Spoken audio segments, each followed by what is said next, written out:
नमस्कार। श्री गणेशाय नमः। श्री गुरुभ्यो नमः। श्री गोपीजन वल्लभाय नमः।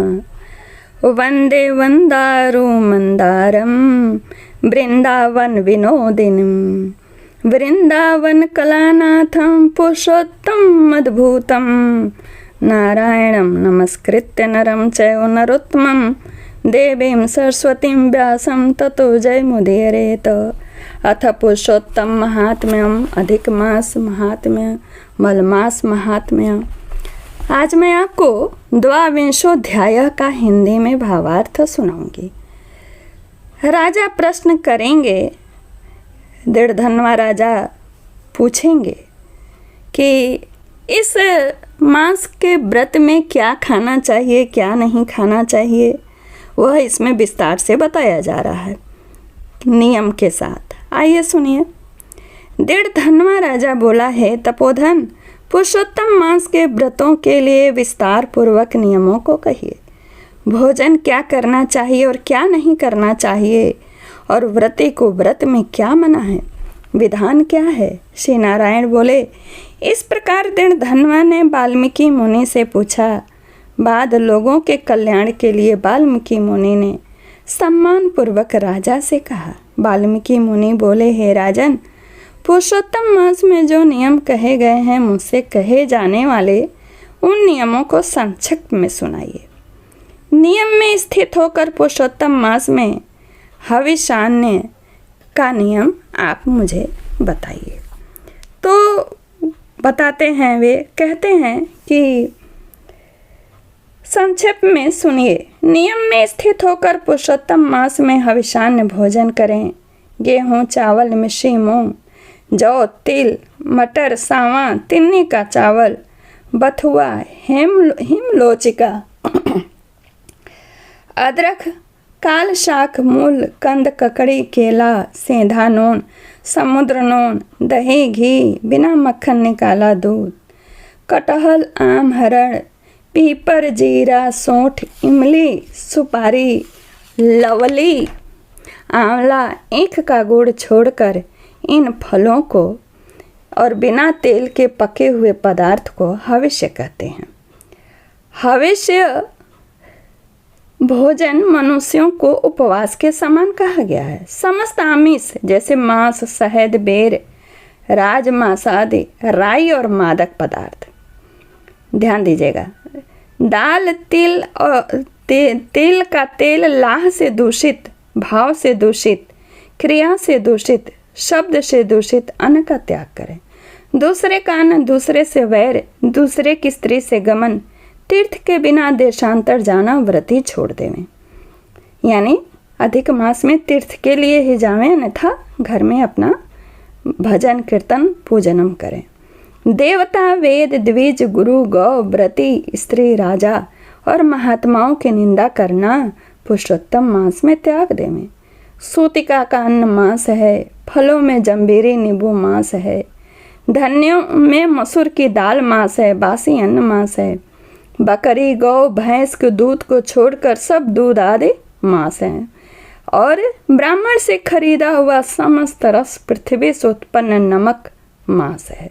तांबे के पात्र में रखा हुआ दूध, चमड़े में रखा हुआ जल, अपने लिए पकाया गया अन्न को भी विद्वानों ने मांस कहा। अपने को पकाया हुआ अन्न कहने का तात्पर्य यह है कि एक भाग दान करिए, अतिथि को खिला दीजिए तो वह अन्न शुद्ध है।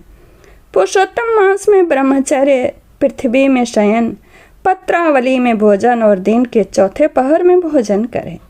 पुरुषोत्तम मास में रजस वाला स्त्री, अंत्यज्य, मलिच्छ, पतित, संस्कारहीन, ब्राह्मण से द्वेष करने वाला, वेदों से गिरा हुआ, इनके साथ बातचीत न करें। इन लोगों से देखा गया और काक पक्षी से देखा गया सूतक का अन्न 2 बार पकाया हुआ अन्न यानी गर्म करके न खाएं। भुजे हुए अन्न को भी पुरुषोत्तम मास में भोजन नहीं करें। प्याज, लहसुन, मोथा, छत्राक, गाजर, नालिक, मूली, शिगरुई, इनको पुरुषोत्तम मास में त्याग देवें। व्रती इन पदार्थों को समस्त व्रतों में हमेशा त्याग करें। विष्णु भगवान के प्रत्यर्थ अपनी शक्ति के अनुसार कृच्छादि व्रतों को करें। कोहड़ा, कंटकारिका, लट जीरा, मूली, बेल, इंद्रियो, आंवला के फल, नारियल, अलाबू, परवल, बेर, चर्मनाशक, बैगन, आजिक, बलियो, जल में उत्पन्न होने वाले शाक, ये सब प्रतिपदा आदि तिथियों में क्रम से इन शाकों का त्याग करना चाहिए। जिन नामों को बताया गया है ये खाने चाहिए, पर किस किस तिथि में नहीं खाने चाहिए वह बताया जा रहा है। गृहस्थाश्रमी रविवार को आंवला सदा ही त्याग करें। पुरुषोत्तम भगवान के प्रीत्यर्थ जिन जिन वस्तुओं को त्याग करें उन वस्तुओं को प्रथम ब्राह्मण को देकर फिर हमेशा भोजन करें। जब व्रत आपका छोड़ते हैं उस समय दान में उन वस्तुओं को भी दान करें जिनका आपने त्याग किया है।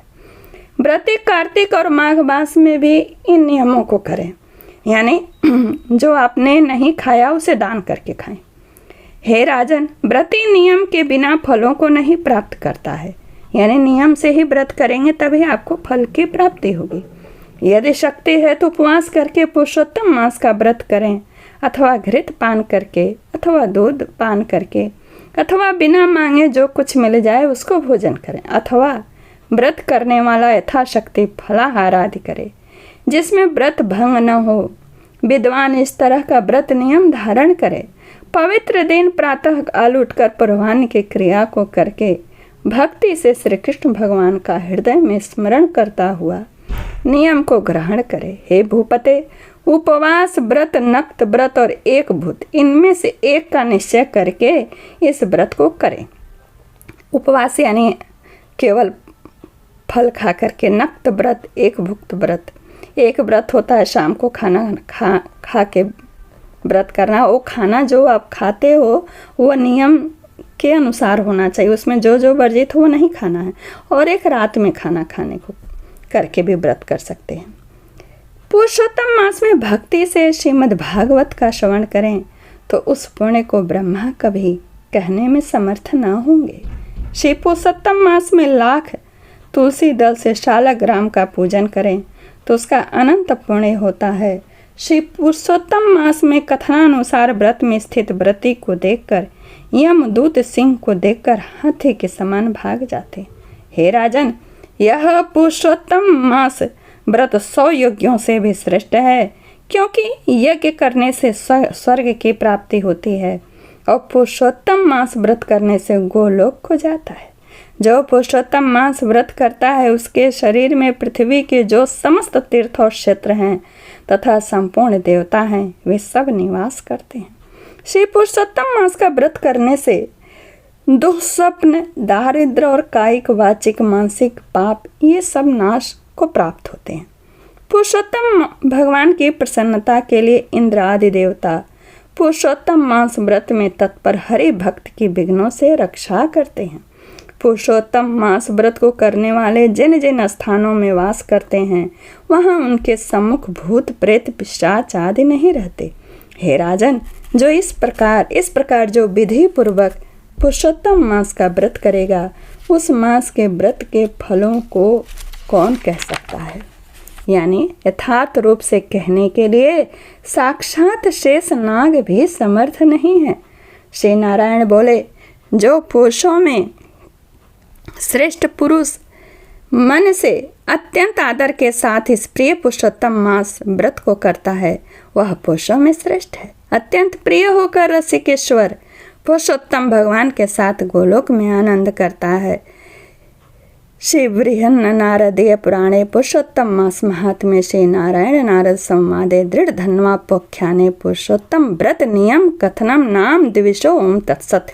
श्रीमन्नारायण नारायण नारायण हरि हरि। नमस्कार, जय श्री कृष्णा।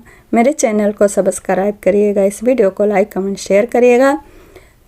ये 3 अध्याय 20 से सुना रही हूँ और 25वां अध्याय, ये 4 अध्याय सुना के प्रथम अध्याय से, प्रथम अधिक मास के दिन से कथा निरंतर चलेगी। पर 4 अध्याय पहले मैं इसलिए सुना रही हूँ कि इसमें नियम इसी अध्याय में दिए गए हैं, तो आप कम से कम जो व्रत करने वाले हैं, नियम धारण करने वाले हैं, उन्हें संपूर्ण जानकारी हो जाएगी, तैयारी करके रख लेंगे। नमस्कार, जय श्री कृष्ण, धन्यवाद।